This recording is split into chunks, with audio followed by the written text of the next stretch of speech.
How you doing, folks? It's Nick here again, and today we're going to be replacing the air filter in my 2005 Daihatsu Copen. And this should also be the same method for the 1.3 litre as well as the 660cc, which is mine. And the air filter needs to be replaced every 3 years, or I think 15,000 miles, I think. Now mine's only about 2 years old, but let's open it up anyway and see if it does need replacing. I imagine it's going to be quite dirty. Now, the workshop manual says, step 1, remove the front bumper. You don't actually need to do that. The airbox is only held on with clips. There's one here, there's one right there, you might just be able to see it. And then there's a catch right here, and the entire assembly can lift out with the bumper still in place. Just be careful of the old O2 sensor. Or the mass airflow sensor. So it is literally just held on with 3 clips. Essentially 3 clips. The only thing you'll need is pliers, particularly for this lad down here. So I have a few different types of pliers. I have those big ones, and then I also have some small needle nose, which should just about be able to fit in there. So the first thing we'll do is remove all the electronics. I'm sure you can see I have both of my hands. Yay! Got myself a little tripod holder for my phone. So we'll work away, and you can see what I'm doing as I'm doing it. So first step will be to remove the airflow sensor. Let's just have a little clip in the back.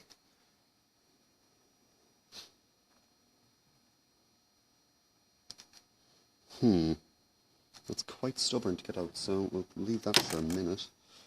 So pop this lad out, remove it from there so we have a bit of play and legroom. Then grab onto that guy, grab onto, I don't know if you can see, but he's right there. So grab onto him and just move him out of the way.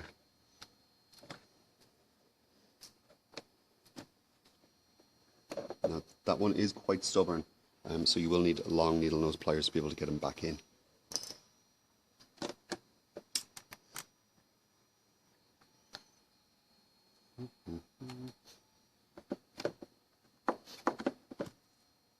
There's a third one in the back. I don't see one. No, I'm not seeing a third clip, so I must just be a small bit stubborn to try to get it out.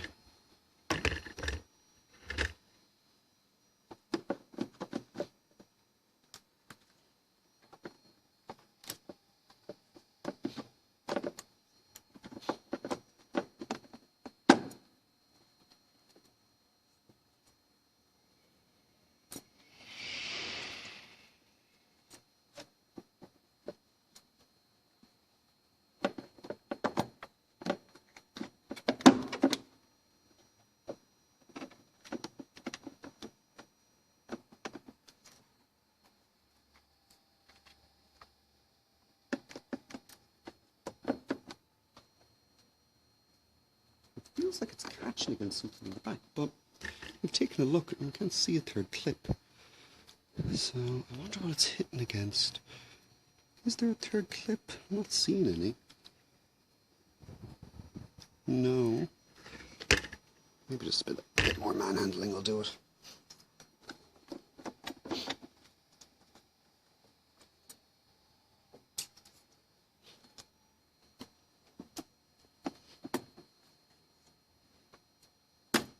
Aha, there we go. So that's that guy out of the way.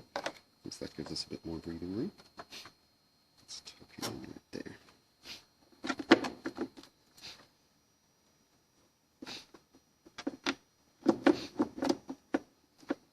There's a rubber seal there, so what I'm probably going to have to do is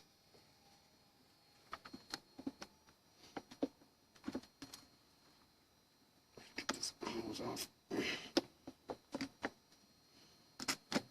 There we go. So that wasn't overly difficult. So let's have a look at the filter. It's actually a small bit of dirt on that side, but it's perfectly fine. It's perfectly clean. Let's have a look down inside the hole, make sure there's no grime in there. So we don't have to replace the filter. I know it's going to be far brighter than what you expect, but you should be able to see the small little specks of dirt down there. If we turn to its side, you can see, okay, admittedly, yeah, that's a bit dirty, but like that side is completely white, so there's absolutely no need to replace this air filter. So it looks in down there, it's fine. Let's check the airflow sensor, that looks fine as well. You just about to see it.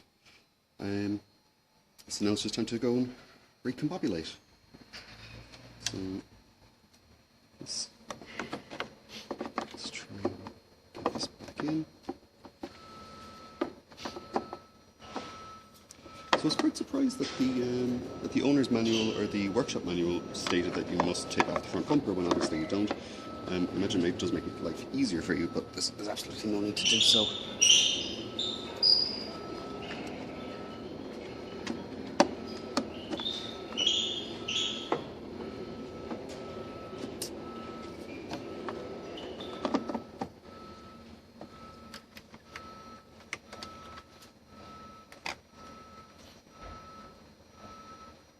This is quite difficult to see because I only have the light from the camera there.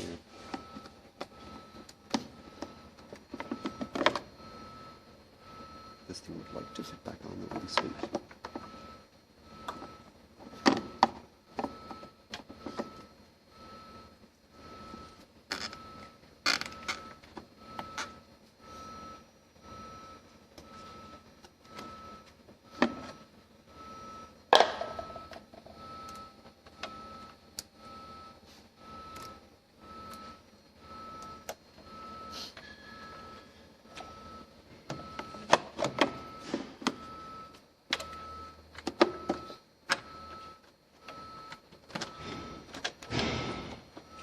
There we go.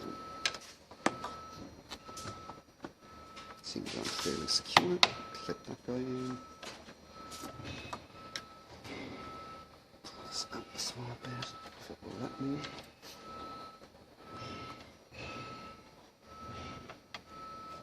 It feels like it's on fairly stable, so I'm just going to give it a bit of a small bit more. If it will let me.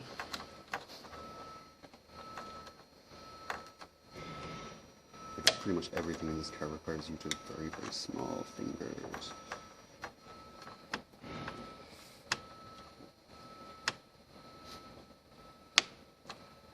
There we go, that'll do. See don't know if you can see it right there. There's a small bit of a notch. It's sucked up from above. So you kind of want to get these lined up as best you can, just to make sure that there's actually a decent seal on there.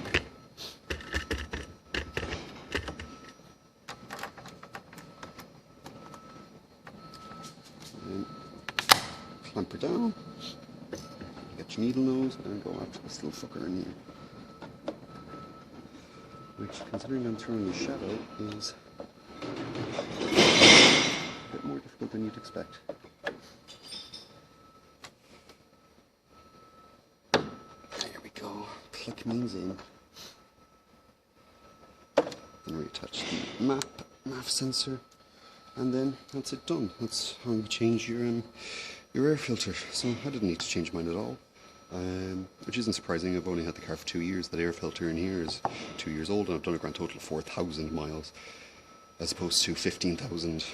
I think it's 15,000, I'm not too sure, or perhaps it's even more, I don't know, but at least I know, and you know how to change the air filter, and it's very straightforward.